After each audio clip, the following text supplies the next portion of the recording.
بے نقاب قسط نمبر 38۔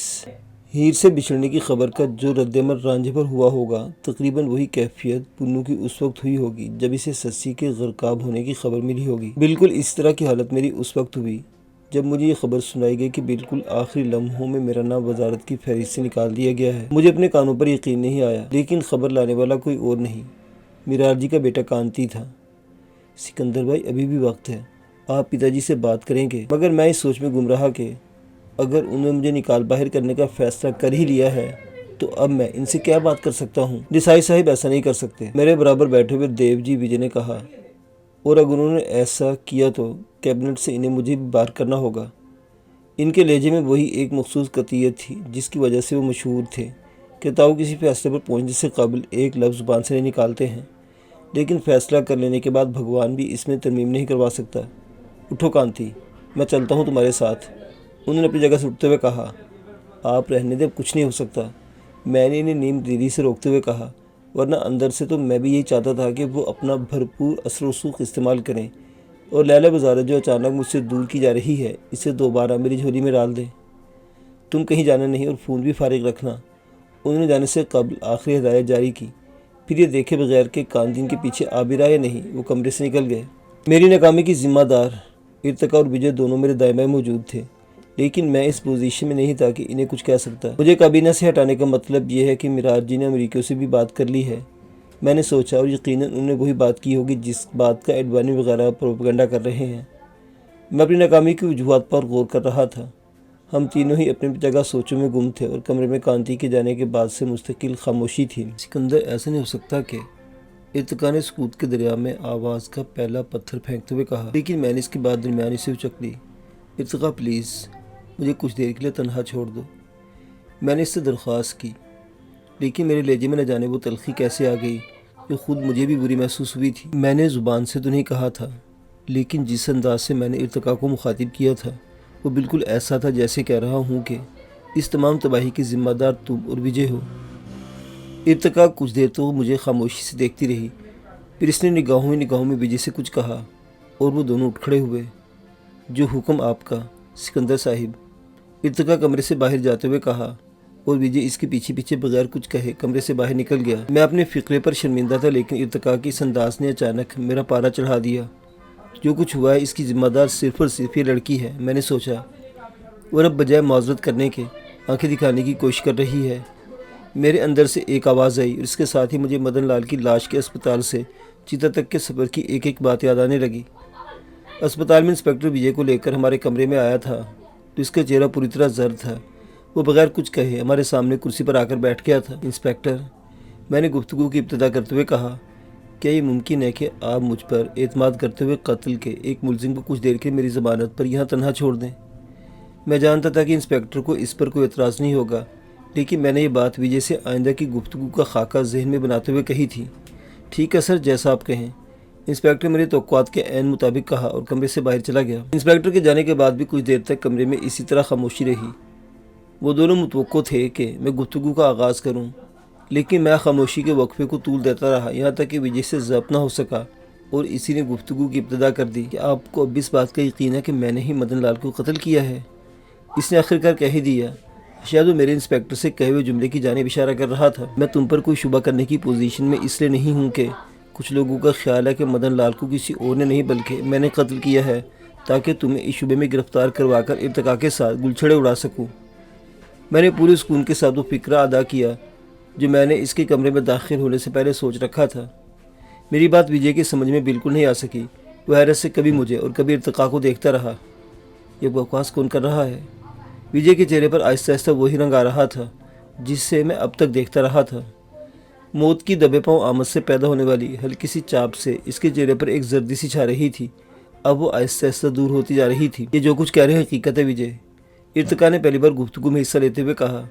ایل کے اڈوانی یہاں پر بات کہہ چکے ہیں اور ان کے خیال میں کہ اس خالص دھرم کے معاملے میں وہ کسی کی بھی پرواہ نہیں کریں گے، مگر آپ کے اور مدن لال کے تعلقات کے بارے میں وجے جو کچھ کہنا چاہ رہا تھا وہ میں جانتا تھا، اس لیے میں نے اس کی بات کاٹ دی۔ محبت، جنگ اور سیاست میں ہر چیز جائز ہے وجے، میں نے مروجہ محاورے میں تھوڑی سی ترمیم کرتے ہوئے کہا۔ اڈوانی اپنی اہمیت جتانا چاہتا ہے، وہ شور مچانے کی دھمکی دے کر بلیک میل کرنا چاہتا ہے اور اس بلیک میلنگ کے ذریعے وزارت تک پہنچنا چاہتا ہے۔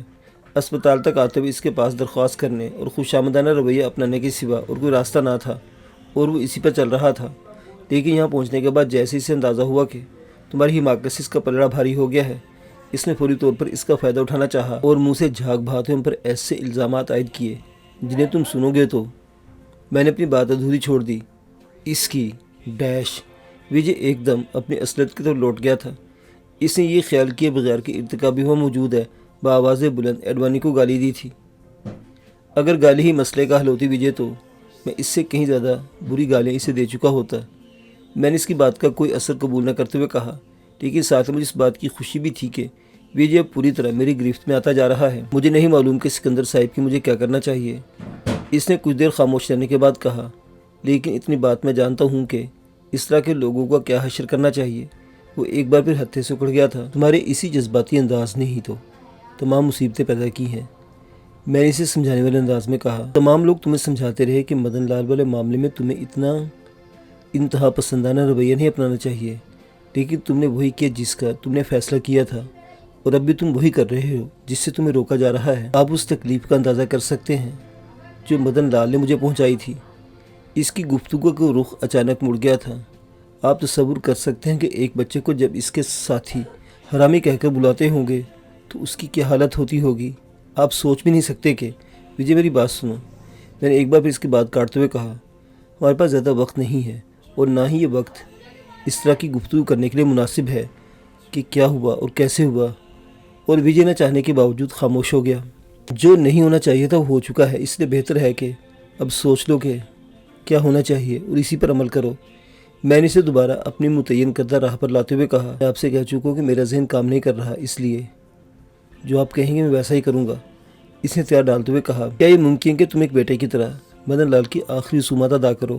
میں نے براہ راست اپنے مطلب پر آتے ہوئے کہا، آپ اگر یہ کہیں گے کہ میں اس کے قتل کا اعتراف کر لوں تو میں یہ بھی کرنے کو تیار ہوں۔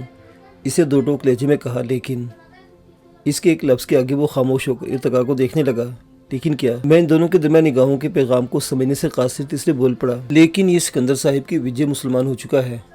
ارتقا نے عجیب انکشاف کرتے ہوئے کہا، وجے مسلمان ہو چکا ہے؟ میں نے پوری طرح حیرت زدہ آواز کے ساتھ کہا، جی ہاں۔ ارتقا نے پورے اعتماد کے ساتھ کہا، اور اس بات سے قاری محمد یوسف اور میرے سوا اور کوئی واقف نہیں ہے۔ ارتقا کے لہجے سے کسی طور بھی یہ ظاہر نہیں ہو رہا تھا کہ وہ جھوٹ بول رہی ہے، تب بھی اس میں پریشانی کی کیا بات ہے؟ میں نے اس کی بات سننے کے بعد کہا، میری اصل پریشانی یہ تھی کہ کانتی کے فون کرنے کے بعد اسپتال میں رہنماؤں کی آمد شروع ہو جاتی، اس کے بعد شاید ہمیں اس طرح سے بات کرنے کا موقع ملتا۔ ایک مسلمان کی حیثیت سے کیا میں چیتا میں آگ لگا سکتا ہوں؟ وجے نے وہ سوال کیا جس کی وجہ سے وہ پریشان تھا۔ میری معلومات اس ضمن میں 0 سے زیادہ نہیں ہیں، میں نے اپنی کم مائیگی کا اعتراف کرتے ہوئے کہا، لیکن اگر تم اس سے کسی بھی وجہ سے انکار کرو گے تو یہ ذمہ داری پوری کروں گا۔ میں نے حتمی لہجے میں کہا، تمہارے لیے وہ جو کچھ بھی تھا لیکن میرے لیے پتا سمان تھا۔ مدن لال کا ذکر کرتے ہوئے اس کے لیے تھا کا لفظ استعمال کرنا مجھے کچھ عجیب سا محسوس ہو رہا تھا، اس لیے میں تھوڑا سا جذباتی بھی ہو گیا تھا۔ زندگی میں پہلی بار آج مجھے احساس ہو رہا ہے کہ میرے سر پر کوئی چھت نہیں ہے۔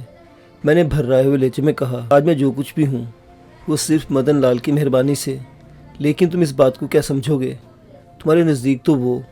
میں جذبات کی رو میں بہتے ہوئے اس جانب نکل رہا تھا جہاں شاید میرا اور وجے کا ٹکراؤ ہو جاتا کہ ارتقا درمیان میں بول پڑی، میرے خیال میں وجے کا وہ اعتراض آپ نے دور کر دیا ہے جو اس بات پر تھا کہ کیا وہ اپنے باپ کی چتا کو آگ لگا سکتا ہے یا نہیں۔ ارتقا نے بڑا بروقت مجھے روکا تھا کیونکہ میں نے دیکھا کہ میری گفتگو سے وجے کے تیور کچھ بدلتے جا رہے تھے۔ مجھے نہیں معلوم کہ اس معاملے میں مذہبی پوزیشن کیا بنتی ہے، لیکن میں نے صرف اپنی بات کی تھی کہ اگر وجے نے اپنی ذمہ داری پوری نہیں کی تو میں یہ حق ادا کر دوں گا۔ میرے فکرے کے بعد فضا ایک بار پھر خاموش ہو گئی تھی، لیکن اس کا کیا جواب ہوگا کہ اچانک مجھ میں تبدیلی کیسے رونما ہو گئی۔ وجے ایک کے بعد دوسرا اعتراض کیا جا رہا تھا، نہ کوئی سوال ہوگا اور نہ کوئی جواب ہوگا۔ جو کچھ مخالفتیں تھیں وہ اس کی زندگی کے ساتھ تھیں۔ مرنے والے کو برا کہنا خود سب سے بڑی برائی ہے۔ ارتقا ہر بار کی طرح اس بار بھی مسئلے کے حل کے ساتھ موجود تھی۔ معلوم نہیں وجے اس اعتراض کے بعد نیا اعتراض کیا کرتا کہ اچانک کانتی کمرے میں دستک دے کر داخل ہوا۔ سکندر بھائی جلدی کریں، پتا جی نے کہا کہ وہ مدن لال جی کے گھر پہنچتے ہیں۔ اس کا مطلب ہے کہ کارروائی شروع ہو گئی۔ میں نے سوچا